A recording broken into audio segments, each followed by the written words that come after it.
Guillain-Barré is an acute, immune-mediated disorder that affects the peripheral nerves, leading to muscle weakness and paralysis. In this disorder, an abnormal immune response damages the myelin sheath surrounding peripheral nerves. Normally, myelin, which is produced by Schwann cells in the peripheral nervous system, is a protective insulator that increases the conduction velocity of action potentials along the axon. This allows myelinated neurons to transmit signals much faster than unmyelinated neurons. In Guillain-Barré, damage to the myelin sheath impairs the axon's ability to conduct nerve signals. In severe cases, the axon itself can be damaged too. The exact cause of this immune response is unknown, but it's thought to be due to molecular mimicry, in which an infectious agent, such as a virus or bacteria, has a substance in its outer layer that resembles components found in myelin. Several agents have been associated with Guillain-Barré, but the most common culprit is Campylobacter jejuni.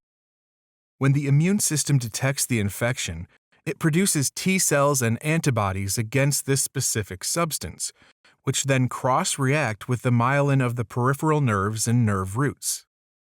Microscopically, this can be seen as an inflammatory infiltrate within the endoneurium, the innermost layer of connective tissue that surrounds the nerve axon. The infiltrate mainly consists of lymphocytes and macrophages that extend from small blood vessels to the associated axon. The immune response strips the myelin sheath and most commonly affects motor nerves, resulting in muscle weakness and paralysis. However, sensory and autonomic nerves may also be involved. Patients classically present with a symmetric ascending pattern of motor weakness that develops 1 to 2 weeks after a respiratory or gastrointestinal illness. The weakness typically worsens over the course of a couple weeks. It begins in the legs, which often manifests as difficulty walking or climbing stairs, and later progresses to upper body weakness. It can then rapidly progress to involve cranial nerves, such as the facial nerve, resulting in bilateral facial weakness. It may also involve the respiratory muscles, including the diaphragm, which can lead to respiratory failure requiring mechanical ventilation. This is a life-threatening complication that occurs in up to a third of patients. In addition to weakness, patients also commonly have decreased or absent deep tendon reflexes, as well as autonomic dysfunction and paresthesia.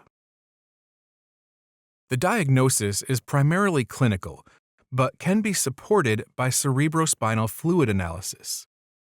CSF analysis shows elevated protein, likely caused by inflammation of the spinal roots, which travel across the subarachnoid space. Inflammation leads to increased permeability of the blood-nerve barrier and allows proteins to leak into the CSF.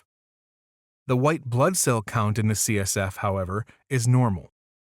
The combination of elevated protein but normal white cell count is known as albuminocytologic dissociation and is a characteristic feature of Guillain-Barré. Nerve conduction studies may also be performed and show decreased motor nerve conduction velocity due to demyelination. The treatment primarily involves supportive care. Patients should be monitored closely in order to identify those with impending respiratory failure who need endotracheal intubation. Some patients may receive immunomodulatory therapies, which can shorten the recovery time. These include plasmapheresis, a procedure that removes the pathogenic antibodies from the blood, or intravenous immunoglobulin, which is thought to neutralize the antibodies and suppress the immune response. The majority of patients recover completely or with minimal residual deficits due to remyelination by Schwann cells and axonal regrowth. However, full recovery can take months to years. To sum up, here are the key points to remember.